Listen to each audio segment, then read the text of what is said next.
ഒരു തണുപ്പുള്ള രാത്രിയിൽ ബേത്ലഹേമിലെ കാലിത്തൊഴുത്തിൽ ഉണ്ണിയേശുവിൻ്റെ തിരുപ്പിറവി കൊണ്ടാടുന്നു. ഈ വേളയിൽ ഒരു ചോദ്യം, നിങ്ങളുടെ മനസ്സിൽ ഉണ്ണിയേശുവിനെ പിറക്കാൻ ഇടമുണ്ടോ? ഉണ്ടെങ്കിൽ നമുക്കവനെ സന്തോഷത്തോടെ സ്വീകരിക്കാം.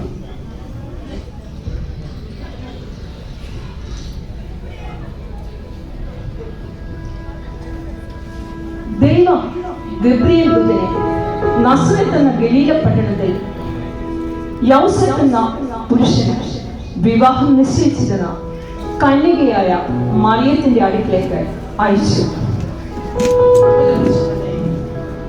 ദൂതൻ അവളോട്, കൃപ ലഭിച്ചവളെ, നിനക്ക് വന്ദനം, കർത്താവ് നിന്നോട് കൂടെ. ഇതെന്തൊരു വന്ദനം എന്നവൾ വിചാരിച്ചു. ദൂതൻ അവളോട്, മറിയേ, ഭയപ്പെടേണ്ട, നിനക്ക് ദൈവത്തിന്റെ കൃപ ലഭിച്ച് നീ ഗർഭം ധരിച്ച് ഒരു മകനെ പ്രസവിക്കും. അവൻ യേശു എന്ന് പേർ വിളിക്കണം. അവൻ വലിയവനാകും, അത്യുന്നതന്റെ പുത്രൻ എന്ന് വിളിക്കപ്പെടും. ഞാൻ കർത്താവിന്റെ ദാസി, നിന്റെ വാക്ക് പോലെ എനിക്ക് ഭവിക്കട്ടെ. ദൂതൻ അവളെ വിട്ടുപോയി.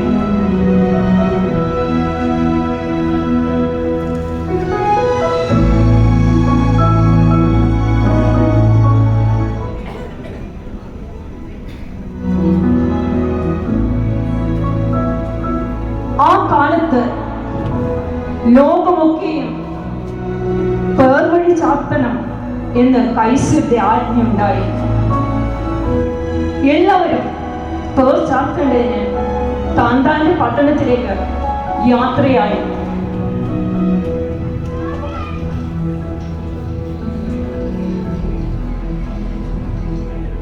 അങ്ങനെ യോസേഫും മറിയയും ബേത്ലഹേമിലേക്ക് യാത്ര പോയി.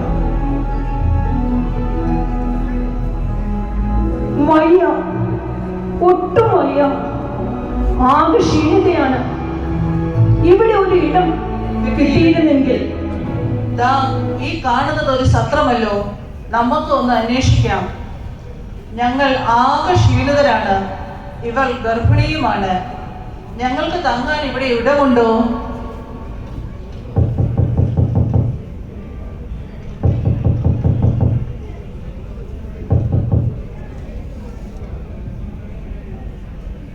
എന്താ, എന്ത് വേണം?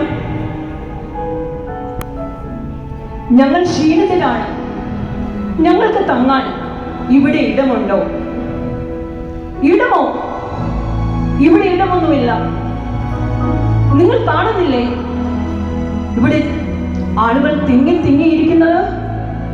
ആകെ ക്ഷീണിതയാണ്, ദയവായി ഞങ്ങളോട് കരുണ തോന്നേണമേ. ഈ സത്രത്തിന്റെ പുറകിൽ ഒരു സ്ഥലമുണ്ട്, അവിടെ മതിയെങ്കിൽ അങ്ങോട്ട് പോകാം.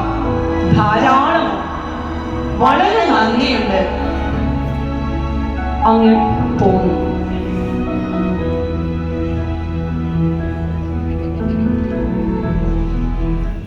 മറിയ അവിടെ ആദ്യജാതനായ മകനെ പ്രസവിച്ചു.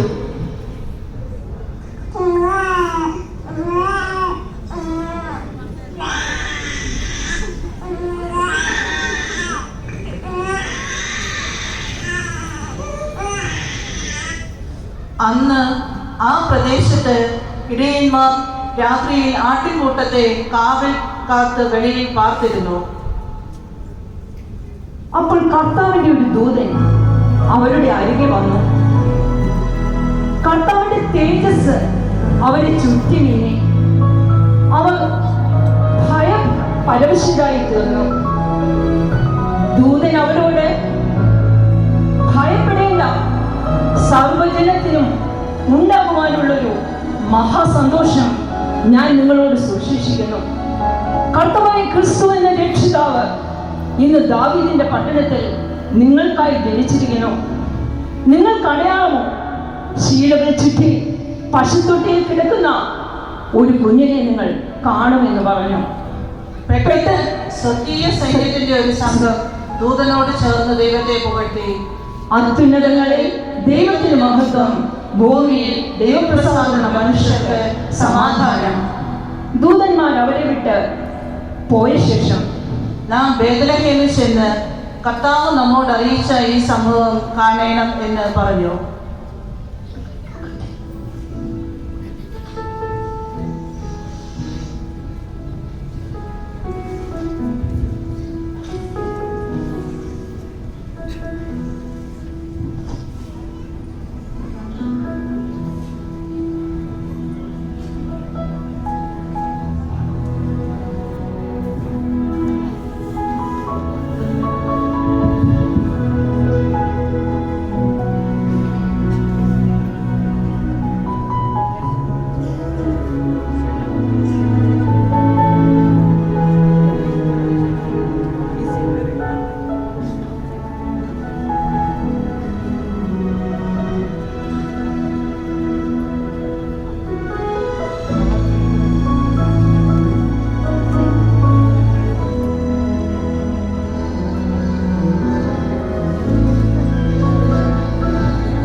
വിദ്വാൻമാർ ഉണ്ണിയേശുവിനെ കാണാൻ ബേത്ലഹേമിലേക്ക് തിരിച്ചു.